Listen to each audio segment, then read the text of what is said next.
All right, hello everyone, and welcome to EIPIP meeting number 10. Um, let's get started.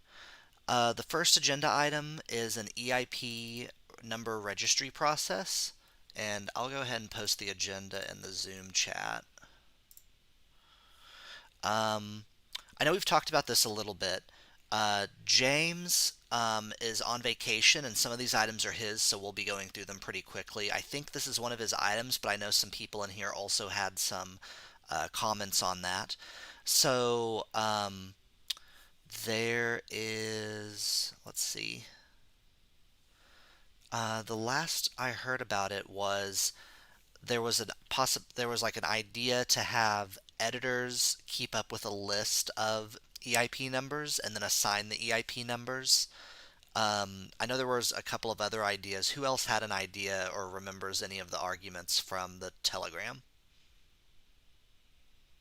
What I remember is that um, there was bloat with the EIP numbers. That the EIP numbers were tied to the issues, Hmm. so we wanted a way to possibly reduce that.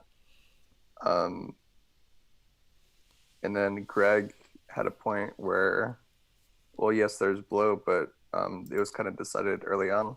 I think it's in the agenda. This comment getter, um, and that it. Let me try to open it. I shared the link in the chat for the Gitter comment received from Greg Colvin. Oh, the upside is that EIPs automatically are numbered, unique, and sequentially, and editors don't have to be involved. It's easy to begin an EIP issue as it's numbered before needing to make a PR. Um, if if there's bad actors, they can be banned if necessary. Um, I think the current process is fine, as in it has a low bar, is a low barrier to entry. If we were to have people go through the EIP editors, it might increase their workload. And currently, I don't think we have too many EIP editors, so they might be overwhelmed with just accepting numbers if we were to do it that way. And if we were to have them do a PR to an existing EIP, it might also um, add another barrier of entry that doesn't currently exist. Hmm. That makes a lot of sense. Um, I would say that this is probably a like not as big of an issue to tackle. It is something we do want to look at, but I feel like we're maybe trying to fix a problem that's not a major problem right now because we are using GitHub. And if we were to ever move away from GitHub for the EIP process, then we would need to come up with a numbering thing. But until then, there's not really a pressing need for it, I don't think. And so it's almost like we'd be putting more overhead on editors if we were to do this, to do literally any numbering system. And as far as the bloat argument, I'm not sure there's that much bloat. Like people can spam EIP's repo to make the number go up a long time, but it's unlimited numbers, so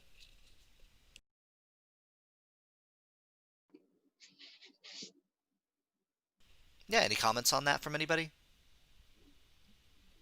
Personally, I agree to the idea of continuing with the EIP GitHub issue number because, I mean, as you mentioned, that it is going to be unlimited, and if we are seeing it for even a very long time, there's no change in the previous and the present system if we are continuing by number and we have the PR number. It's very convenient to refer in the different calls even before it is actually being merged. So suppose we have different PR number plus plus another number for EIP, it may kind of create some kind of confusion after a while because we start discussing long before it is actually being merged. Yeah, good point.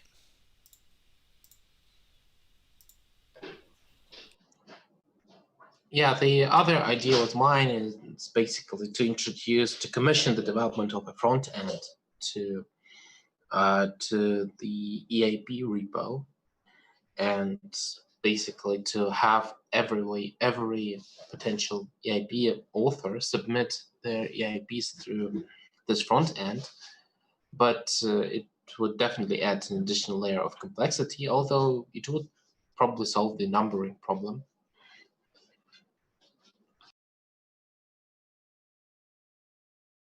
But again, there is not really much of an issue when it comes to numbering right now. So I don't know if it's really relevant at this point. Got it. I, th- I think if there's a way to automate it, I think we could solve it. But right now, if we're having to do it manually through a PR, through an EAP, maybe if we could get the EAP bot to do it, that would be better. But currently, I think it might cause more complexity, more inconvenience. Yeah, That's just my perspective right now. okay. It's like we are solving one minor problem and creating a few other major ones. That's kind of the consensus I'm hearing from the group today. Um, so yeah, we can. Does anyone else have comments on this? Otherwise, we can move on from it because it sounds like, as far as today goes, there's not a lot of strong opinions to continue to work toward a solution to this today.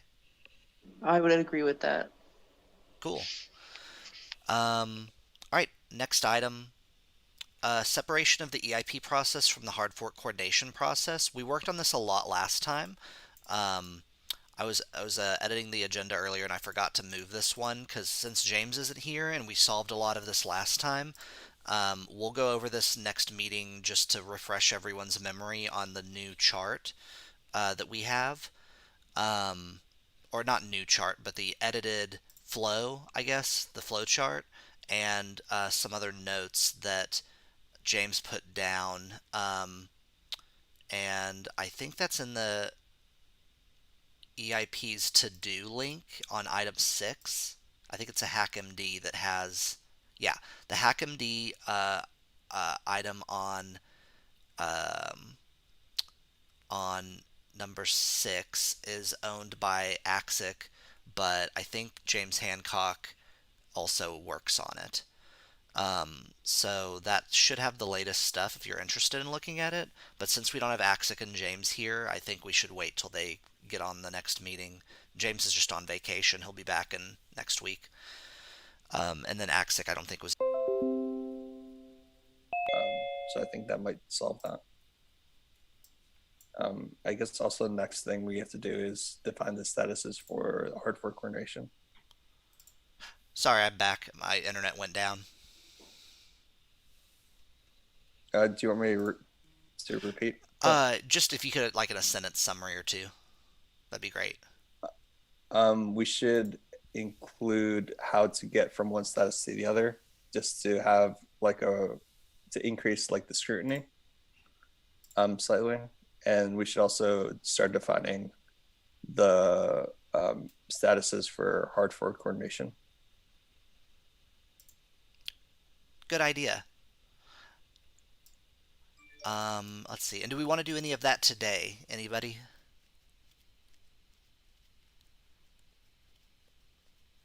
Okay.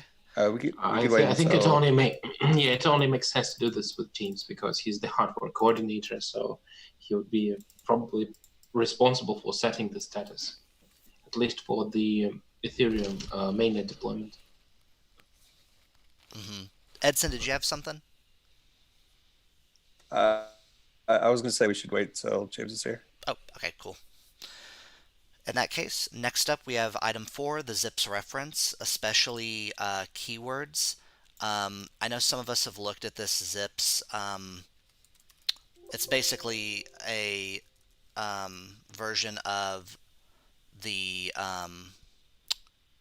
of like BIPs or PEPs or EIPs. Zcash has one called zips. And on the very first section in terminology, there are keywords that are defined like must, should not, may, required, that are defined in RFC 2119. And Then it also, interestingly enough, it says the term network upgrade in this document is to be interpreted as described in zip 200. And if you go to zip 200, it does expand on different the zip process itself. So it's kind of like an active meta EIP, which is what we've been talking about doing for some of the processes or the sub processes of EIP1.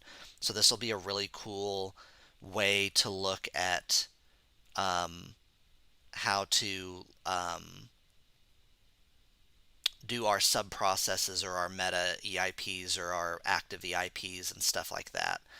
I really like what they did with Zip 200, and I like that they have different terminologies defined. Are there other comments or other topics within this item? I think ASTM have a section for keywords or terminology that they include as a part of their standards. I think a few other standards like bodies have the same, like standard organizations have the same thing, a terminology section. I'm not sure if we should convert or apply their specific terminology, but we can probably consider adding a terminology section. And you're meaning not an EIP1, but in like a sub EIP like they have here, or an EIP1? We can just have it as a part of all EIPs, like somewhere where you define terminology. It might help clarify to someone just looking through what someone means by a specific term. That's a good idea. So, like, an example could be like the terminology they have in the zip process EIP, but put that as part of the template for people who are making new EIPs. Is that accurate? Yes. Okay.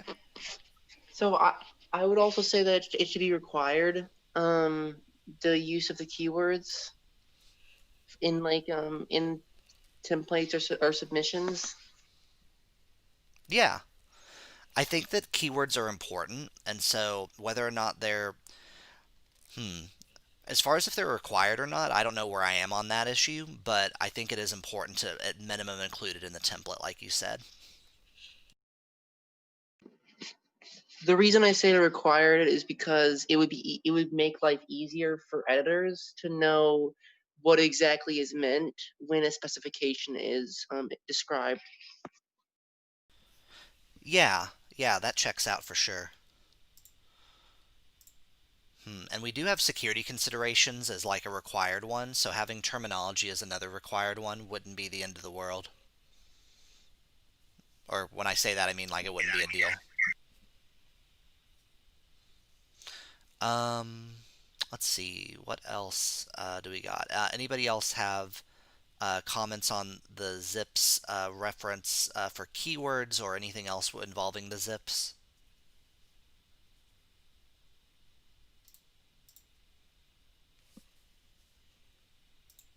Okay. The next agenda item is number 5, how to deal with non-normative edits to existing EIPs, ensure the responsiveness of editors on actually merging PRs, and split EIPs into multiple repositories.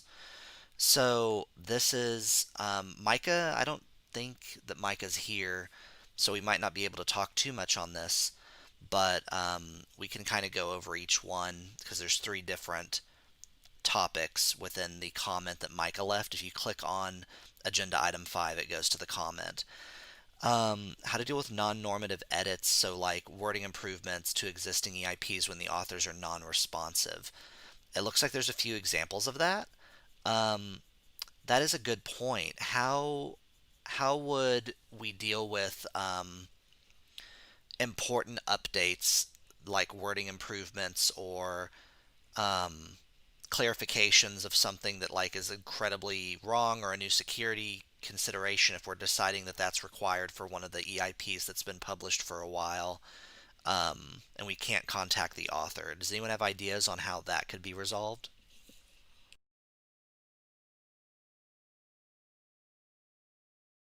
Not specifically on the resolution part, but I was going to comment on this section. Like, it may be also related to, again, the increasing the number of PRs. Like, if we do these kind of non-normative edits, we again have to create a PR here. So I mean, I also believe that we might find some other way to get it corrected, or may not be increasing the PR number, or maybe to attract, because as soon as we create a PR, it sends an email to the author, but it can also be done with the help of EIP editors. Yeah, I think the most straightforward solution is to have EIP editors deal with those. Yeah, if there's like consensus among the editors that it's an important enough change, just make it. And there's a history within GitHub that you can go to see when the changes were made, and you can maybe have the editors have a requirement to notate a date, or maybe have a section of the EIP that's like post EIP changes. I don't know if we want a section, because that'll imply that you can change your EIP in the future, which this should really be a rare process. But yeah, the simple solution is EIP editors deal with it, and I don't have a big problem with that solution personally. The other solution that I think was proposed sometimes back in one of the initial meetings of EIP to have a kind of group, which is like subgroup for these editors, because again, these non-normative edits may not be a big deal. I mean, like, these are important to make it provide better clarification, but may not be something that all the time we might have to attract editors attention here. So if there could be some kind of subgroups which would be looking into these kind of pull requests and kind of approving, that can be another possibility. We definitely need that, if there's enough of those EIPs to warrant that.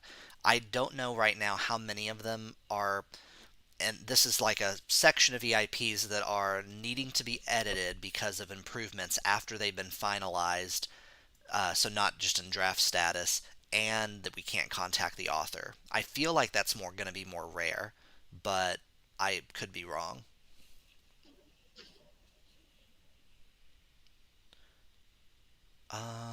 Let's see. Anybody else have comments on that one? Is it required if the EIP is finalized, then would you need to have the author's input just to reword things? Hmm. It's probably a good idea, because otherwise people can accuse the. That's a good point. They could accuse the editors of being malicious, or when I say malicious, I don't mean like really malicious, but like changing up the wording for their own benefit. Um, that would be the only thing I can think of. If it comes from the author and the editors, then that's like two sources saying this needs to be changed, and that might be enough for a consensus around the change, was my thinking. Personally, it would make sense to me that if it's finalized and they don't respond for a certain amount of time, then they forfeit their leverage on that. But Oh, yeah, that makes complete sense. Let's see. Anybody else have comments on this one? Okay, the next one that Micah put down was, how can we improve responsiveness of editors actually merging PRs? That's a whole subtopic for that we haven't really touched on much in the EIPIP meetings, which is how do we recruit and incentivize editors? We can touch on it a little bit today if we want, since we're going through the agenda pretty quick. Does anyone have any off the cuff ideas for either recruitment or incentivization for editors and making sure they merge PRs at a fast rate? We can table that towards like future meetings, unless we want to deal with it now. Yeah, that might be a good discussion topic all on its own, actually. I'd say let's do that. There's on that. There's a lot of teams that are working on clients, right? Would it be some kind of onerous to put the responsibility on all the companies developing clients to provide or pay for or assign people on their teams to be editors or something? I don't know, just a thought, but The only thing would be that would maybe work for core EIPs. For ERCs, which is the majority of EIPs, that wouldn't be applicable, I don't think, or oh, really wanted. okay, that makes sense. Thanks. All right, anything else on that topic? I mean, sorry, just as an offhand idea, sometimes creating some sort of achievement type of visualized thing incentivizes people because then they can show it off to people. I know it sounds very flat as an idea, but it does tend to work. It just has to be based off of objective things, and it doesn't have to be super complicated. It doesn't have to be an NFT specifically. It could just use Gitcoin's kudos framework. Oh, that sounds like a good idea. I think it's a good idea because it's like reputation points, which works really well on Reddit. Issue that we may not have enough editors to do, this kind of responsibility, to take this responsibility at this point of time. So maybe we should be focusing on how to onboard more editors to kind of uh, solve the issue in long go. So is this primarily Oh, I couldn't hear you, Alita. Can you talk again? It might be my internet connection, but I think you cut out. sure? I was wondering if we're talking about core editors or just specific EIP editors, or in other words, authors. My internet cut out for a second, so I don't know what that was. What is in reference to? Is that for item 2 for Micah's stuff? That's right. I was trying to imply here the EIP editors, but in most of the cases, EIP editors are also the core EIP editors. I mean, they are looking into core EIPs, so yeah, they may be considered as core editors. I think that's less of something that is assigned as like a core editor. That's not even really a term I've heard, but more everybody who is an EI. Well, no, I take that back. Like, I'm not a core developer, and neither is Nick Savers, but all the other editors are core developers. So that's a good point. Kind of as a Venn diagram of who is responsible for core EIPs at the protocol level and who is actually editing them. So to answer your question, when we talk about the responsiveness of editors for that, Alita, I don't know if they're talking about core EIPs specifically or if they're talking about other types too. So Micah would be talking about core EIPs, but I think we just need more editors in general. Yeah. And once we get to the point where we're talking about uh, more editor involvement and how to recruit and things like that, I think that will improve. What am I trying to say? If we're talking about that kind of stuff, I think once we start talking about that in a future meeting, we can better coordinate around designations for editors and things like reputation systems or kudos systems or stuff like that. I think it might be beneficial to kind of have a description of what it means to be an editor. That would probably help people, or help us at least narrow down where we're going to be looking to, say, advertise.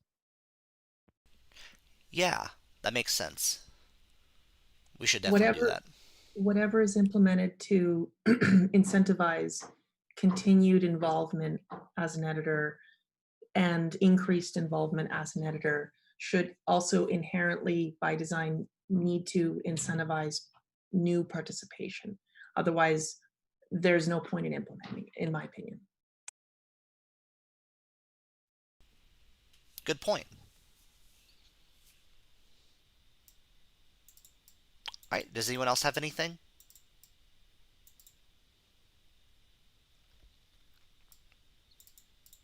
Okay. For the next one, split EIPs into multiple repositories. as a reviewer. I don't want to see you review ERCs, but I do want to see you review core EIPs. A protocol dev may not want to see or review interface EIPs. By splitting core, interface, and ERCs into separate repos, people can subscribe to one or more rather than having to drink the entire fire hose of EIPs. I see their point. My first response to that would be separating them into multiple repositories would be a lot of work, which wouldn't be impossible to do, but for the benefit of people just seeing what they want to see from GitHub notifications, we can make our own RSS feed and there already is RSS feeds actually for different types of EIPs, and we can make more of those. We can make different custom email notifications. We can connect it to maybe discourse forums or things like that. So I think there's better ways to solve the what people want to see and review from a notifications perspective, other than splitting it out into multiple repositories. But I'm open to hear other ideas that or other reasons why multiple repos would be a good idea. I I agree with think I agree with you. As in, we could just he just needs a notification for core EAPs, and then anyone else could just have a notification for ERC EAPs, for example. And we do that with RSS or email notifications. But I'm splitting them out. Currently, the number is tied to that repo.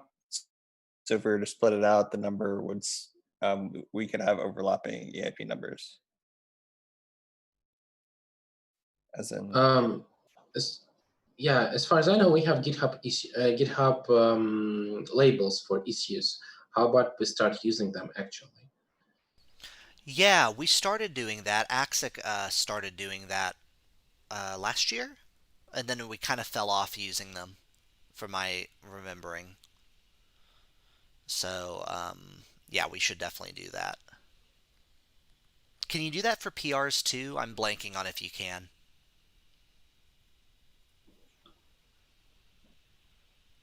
I could mark some of those myself, but I'm not an EIP editor. So. Oh, no, no, no. I didn't mean like you yourself. Have you ever done that in the EIP repo? I mean on a repo in general in GitHub, can you make labels on PRs? Yes. Okay. I just thought it had to be issues for a second. I don't know why. Okay. So, We actually use labels very actively for Open Ethereum pull requests, so and issues too, and it's very helpful. cool. Yeah, that'd be a labeling system would be very important. That's something we should add to the agenda for next time, actually. Kind of a labeling system. Maybe not for next meeting, but for a future meeting. Other comments on this? I would agree that this labeling system would be helpful. I mean, adding to it, like documentation of these kind of instructions in the EIP one would be very much helpful for newcomers, or maybe even to existing EIP editor or authors to follow these things when we are done sorting out a kind of a pool of things that we would want to implement. If it is documented there, much easier for reference and implementation would be simpler. I see. Okay. Okay, and Artem, you just posted an example of the labels. Cool. Anybody else have comments on this?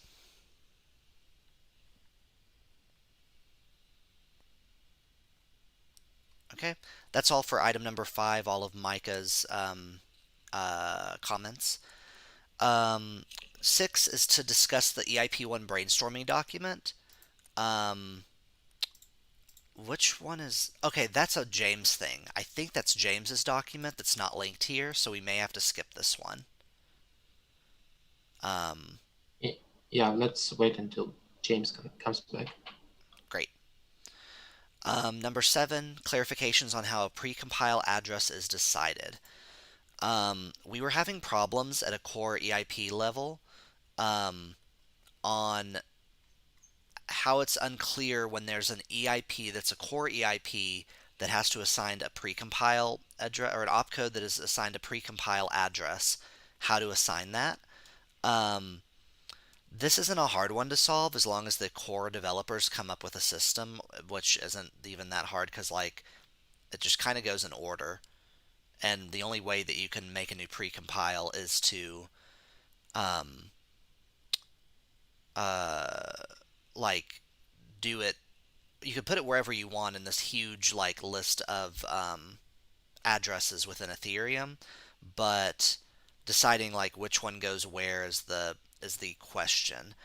I think we just discussed in the core dev meeting where it should go, and they said yes or no. So I don't really know how big of an issue this is, and I think James reflected that um, in the issue in Ethereum Magicians if you click on the link. And then Martin commented that the final state of precompile addresses might be good to include in a hard fork meta if any precompiles are added, and I agree with that. There's some list floating out there of the precompiles, and some of them are updated, some of them aren't. So that is something to also be looking out for, is to get those lists updated. But that's outside the scope of this meeting, really. What do people think of this?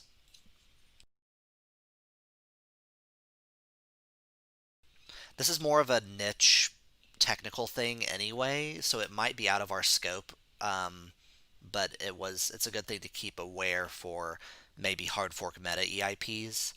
And beyond that, I think it's something that the core devs should just decide as they've been doing already. Anything else on that? I don't really think that it is an issue because we don't introduce precompiles on a daily basis. I agree. So I don't think that we need to develop some kind of system to solve a very minor problem.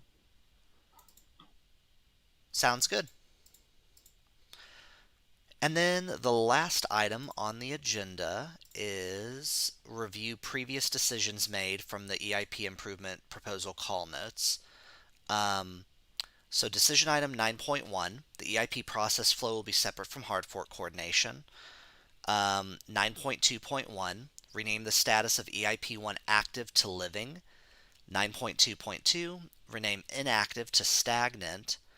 9.2.3, no name change for final status. 9.3, discussion to be continued on EIP number registry process. And 9.4, a Medium blog to share the final EIPIP survey report will be published on Friday. Did 9.4 happen? I think that'd be Edson. Yeah.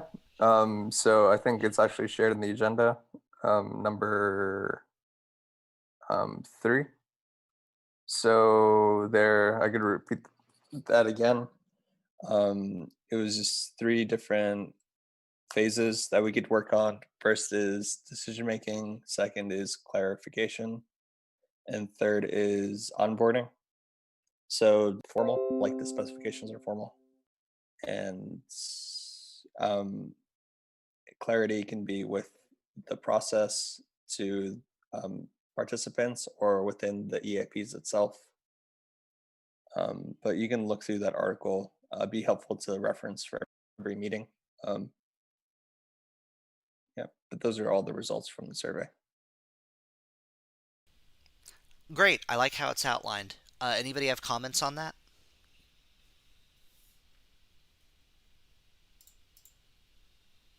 Okay. That's all the decisions made in the summary.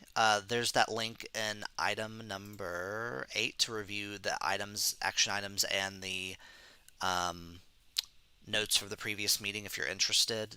Very well done notes. It's like a transcript more than notes. And that's the last item. Are there any other items that people have to bring up or want to propose for the next meeting? Sorry, sorry, I did want to comment. I was just kind of skimming through the EIPIP roadmap, and I just wanted to highlight. I do like the fact that there's a. It seems there's a effort to continue to lower the barrier of entry, and I think one of the biggest blockers for me being a part of any sort of process has been there's just so much information asymmetry and so many things going on all the time that if it's not a low enough barrier and it's not immediately in my face, it's not going to be seen. So I think that is a good effort to continue. Great comment. Anybody else? Also, what decisions did we make today? One of them is for future meetings to discuss onboarding EIP editors in a future meeting. Another one that I can think of was potentially or continue discussion on adding a mandatory keyword section to the EIP template. And that's the only one I can think of right now. Was there discussion about labels, using labels? Yeah. We should. One decision was that we should have generous use of labels when in the PRs for EIPs once things get going. Another one was for the EIP numbers. Oh yeah, that it's not a big problem to solve, so we can drop that. Yes. Yeah.